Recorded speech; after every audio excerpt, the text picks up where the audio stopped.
This is Fantasy Baseball Today from CBSSports.com. Welcome to an exclusive presentation of Fantasy Baseball Today for CBS Local Sports. I am Adam Azer with Al Melchior and Scott White, and we are here to help you set your lineup for Fantasy Week 7. We've got a live show Monday through Friday, noon Eastern time on the website. Check it out, and these guys write columns to help you as well. So we're going to tell you who to start and who to sit. And Al, I'm going to throw it to you first. Andrew Cashner is a start for you despite some pretty scary matchups. Very scary matchups and a pretty scary game log, too, if you look at what Cashner's done the last few starts.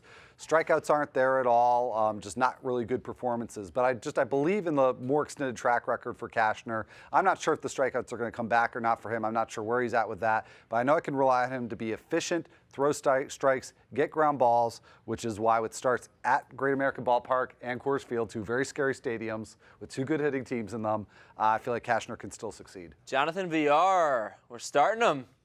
We are starting him. He's been very productive this year, mostly in terms of power and speed. The batting average is down to 240, which I find encouraging in a way because it's already kind of corrected itself, and he's still productive. I like his matchups this week against the Rangers and the White Sox, and I especially like that there's 3 left-handers, and all 6 of the Astros games are at home. This season, VR, 327 at home and 273 against left-handed pitchers, which doesn't sound great on its own, but compared to 240, I mean, that's the good VR. Yeah, absolutely. Now, Mike Leake, if you're looking for a 2-start pitcher to stream this week, could be a good option. He's out there in a lot of leagues, and he's got nice matchups. He has very good matchups. So basically, my recommendation to start Mike Leake is based on mostly 2 things. These matchups, which he's got San Diego and Philly on the road. Philly on the road. Thank you very much.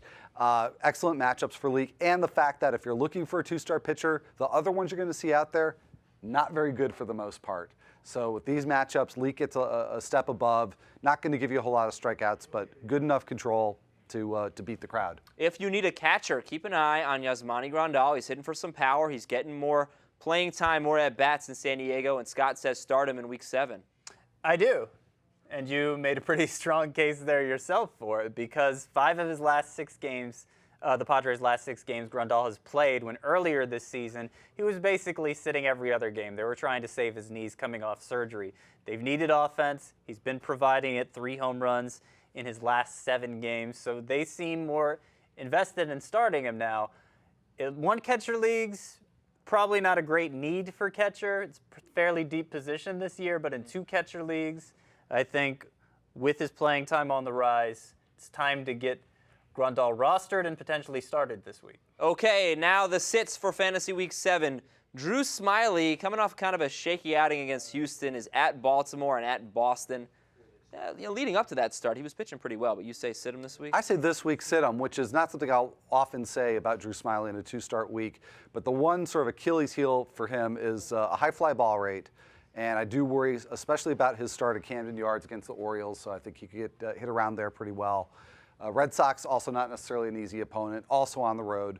So this is a week where I think that the safer option is to sit Smyly and save him for another week. Scott White doesn't feel good about this, but he's sitting Martin Prado this week. Yeah, that's tough for me. He's always been a favorite of mine, and I still have faith in him rest of season. But the fact of the matter is he's done nothing so far, hitting right around 240 with a bad strikeout rate for him and not much power. And not only that, but the Diamondbacks are really the one team I can say most assuredly has bad matchups this week, going against Jordan Zimmerman, Steven Strasburg, Doug Fister, Zach Greinke, Clayton Kershaw, Dan Herron. Not really a weak link there. A lot of the Diamondbacks hitters are either too obvious to sit or you never start them anyway. Prado is one right now that's on the fringe, so I think you go ahead and sit him, especially if you're used to playing him at second base, which is crazy deep this year. One more hitter and one more pitcher. We'll go to a pitcher here with Al Melchior. Jesse Chavez, you're sitting him. I am. So it's a time, I think, to make a little bit of adjustment in the way that we think about Jesse Chavez, because we made a big adjustment back in April when he came out of the gates guns a-blazing and pitching much better than anybody expected him to. But he has regressed a bit in the last few starts.